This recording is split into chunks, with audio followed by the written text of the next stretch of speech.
improving governance is going to be very important. But the one particular bottleneck that we always talk about is, of course, infrastructure. In recent years, the demand for infrastructure investment has far outstripped available resources. Still, some 1.2 billion people in the world don't have access to electricity. At least 660 million people lack access to safe drinking water. About 1 billion people in low-income countries lack access to an all-weather road. And while we've advanced and 3 billion people now have access to the internet, 4 billion people do not. 60% of the world's population, and most of those are in developing countries. We've estimated that emerging markets and low-income countries are facing about a $1.5 trillion annual gap in infrastructure finance. We also know that traditional development aid alone will never meet this demand.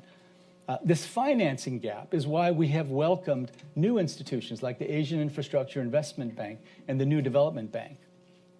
But even with the money they bring, investments by all the multilateral development institutions together only make up about 5 to 10% of overall annual spending in infrastructure. That's about $50 to $75 billion a year. We have to face up to the fact that we're not reaching the scale required to make the kind of impact on growth that's needed in developing countries. You know, you've heard it from us many times. We've been talking for a long time about more public-private cooperation. Everyone has their own plan for how to make that happen. But it's time to get to a different level of seriousness. We've got to now aggressively take this agenda forward. And in fact, we have a tremendous opportunity in front of us. There are trillions and trillions of dollars of funds that currently are earning very little, looking for higher returns, and we think that the opportunities for public-private partnerships in the emerging markets could substantially boost global economic growth.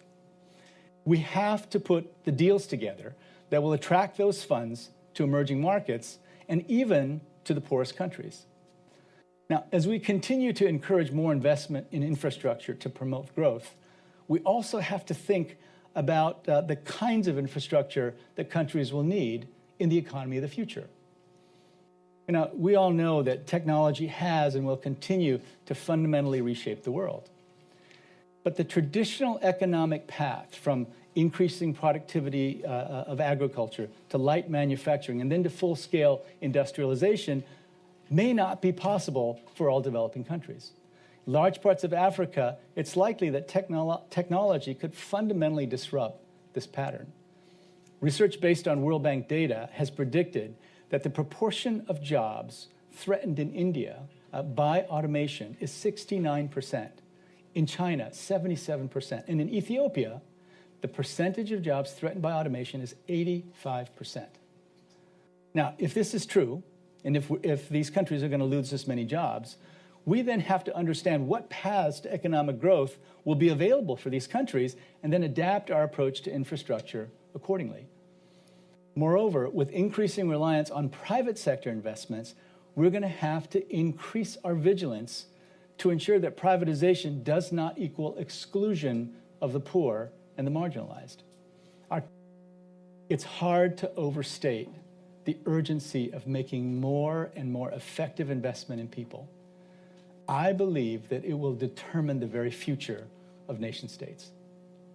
And this is especially true in considering the importance of investing in the early years.